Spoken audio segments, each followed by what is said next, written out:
Yesterday, two netizens asked questions that I need to address.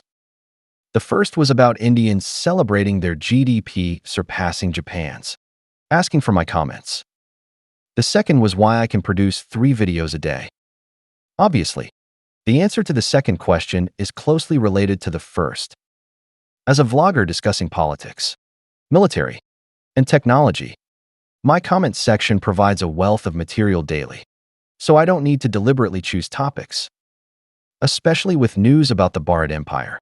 To be honest, I just turn my mockery of it into a script.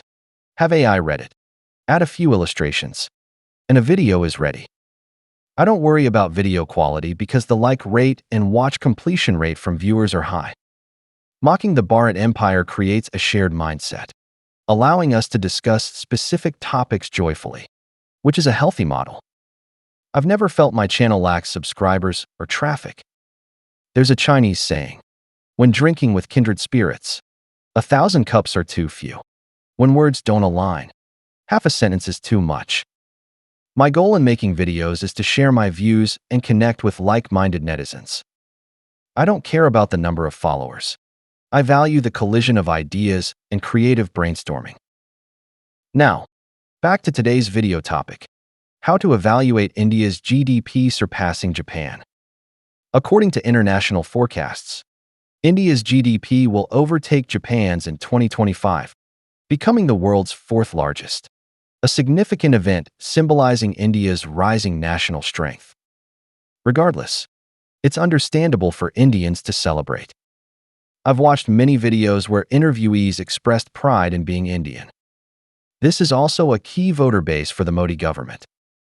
Today, I won't dwell on claims like cow dung being counted in GDP or India faking data, because while India's GDP has some exaggeration, the US and Europe inflate, there's even more. Moreover, GDP is just a simple measure of economic activity and doesn't directly correlate with national strength.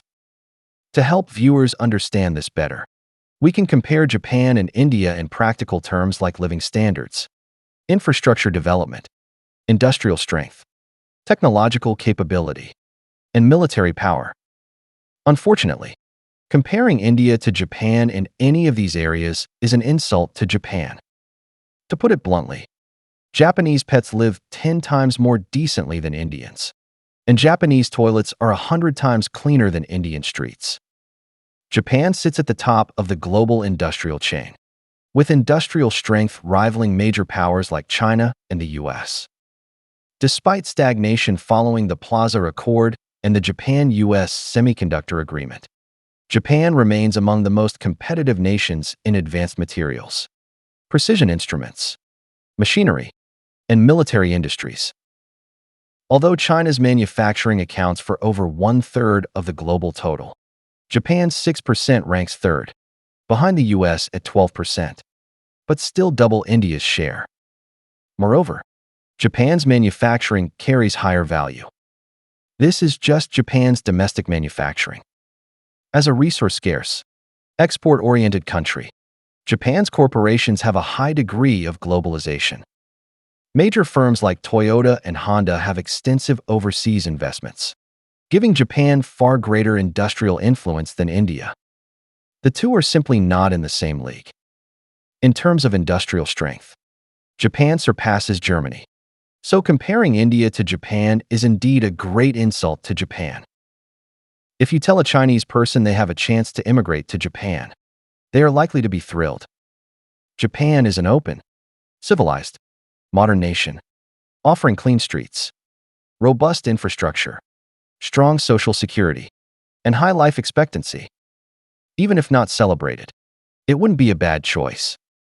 But if you tell a Chinese person their only options are immigrating to India or going to prison, believe me, 99% would choose prison. Chinese people have never viewed self-proclaimed rivals like India or South Korea as serious competitors, often mocking them. Nor do Chinese people have a fear of the US, having clashed with it multiple times, including on the battlefield. However, Chinese people take Japan's strength seriously, viewing it as a significant potential rival. Although China's comprehensive national power far exceeds Japan's today, Chinese people remain vigilant about Japan's actions. Internal discussions often reject blind optimism, warning that underestimating Japan could lead to new humiliations. In contrast, India is basically a laughingstock on the Chinese internet, never taken seriously. Whenever India appears in the news, it's drowned in a flood of playful mockery. The Indian government never disappoints Chinese netizens either, with claims like replacing China as the world's manufacturing hub, becoming a developed nation by 2047, or sending delegations to dozens of countries to boast about defeating Pakistan. India provides over half the laughs for China's political and military enthusiasts.